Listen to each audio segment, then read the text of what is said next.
सिंध में यूरिया खाद की किल्लत से गंदम की फसल मुतासर होने का खदशा। सिंध हुकूमत ने सूबे के 23 अजला में यूरिया खाद की कमी को पूरा करने के लिए विफाक को खत लिखकर खदशात का इजहार कर दिया।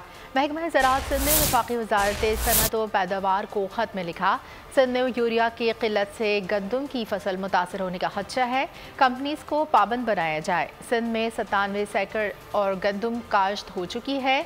यूरिया खाद की शदीद ज़रूरत है। यूरिया खाद फर्टिलाइज़र कंपनियाँ विफाक के मातहत हैं। फर्टिलाइज़र कंपनीज को सिंध में यूरिया खाद की तकसीम बेहतर तरीके से करने की भी हिदायत की जाए। सिंध में यूरिया खाद की किल्लत से गंदम की फसल मुतासर होने का खदशा। सिंध हुकूमत ने सूबे के 23 अजला में यूरिया खाद की कमी को पूरा करने के लिए विफाक को खत लिख दिया। सब्सक्राइब करें और बेल दबाएं ताकि कोई खबर रह न जाए।